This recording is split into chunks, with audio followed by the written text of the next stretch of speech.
beginner riders always ask experienced riders, what CC should I start on? What CC should I start on? Should I start on a 400? Should I start on a 250? Should I start on a 1000? The answer to that, honestly, is going to be up to the rider, okay? And I say that because here's a little bit of backstory about myself. So my first motorcycle was a 2006 R6. We had just got back from deployment, and I decided I wanted to ride. Got a good deal on it. Back then, it was like $3,500 for the bike. First motorcycle I first street motorcycle I'd ever rode, right? And R6s are pretty quick, you know, inline 4, 600, and it was a learning curve. I've always rode quads and dirt bikes and stuff like that, but having that power on the road was a little bit different for me, and then managing the weight on top of that, right? They're known to be lighter bikes and things like that, but there is a weight that comes with it, you know, when that bike comes to a full stop or you need to lean to turn and things like that. It was an adjustment. Now granted, it didn't take me long. Okay, another funny story about myself. So I used to, when I first started riding, I used to ride around streets just like this, like a road just like we're on right now, right?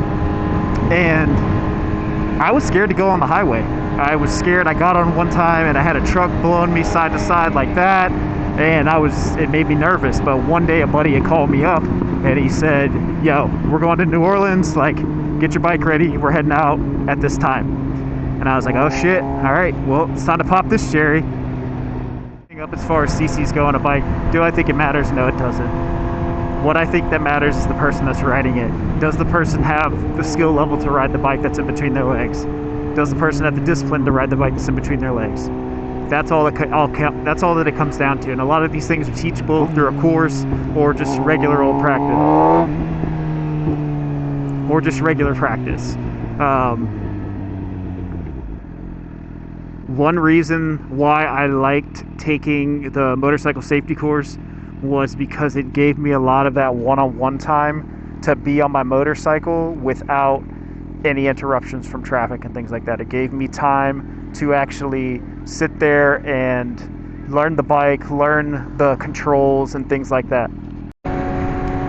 So when I say ride your own ride, when it comes to starting out on a motorcycle, whether you're starting out on a 750, whether you're starting out on a 250, whether you're starting out on a Grom, whatever it may be, ride your own ride and understand that bike and understand the power that it has.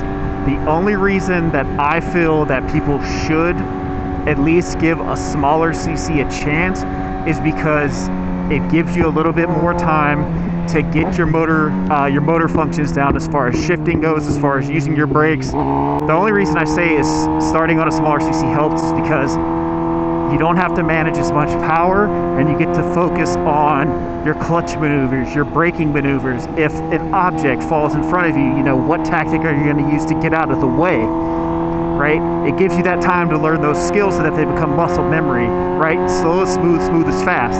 So that is the only reason I say that. As I told you before, on the backstory, I started off on a R6. So yeah, I mean, ride your own ride. You want to start on a 1000? By all means, start out on a 1000. But understand that that bike demands respect. The power in that bike is going to demand respect from you as the rider. So you have to have the discipline. Have the discipline in order to not kill yourself, dude. Whatever CC it is you want to start on. I had a buddy, he started on a Hayabusa, you know, but he respected the bike. He took the time to learn how to ride the bike before he actually got out there and decided he wanted to go 140 plus.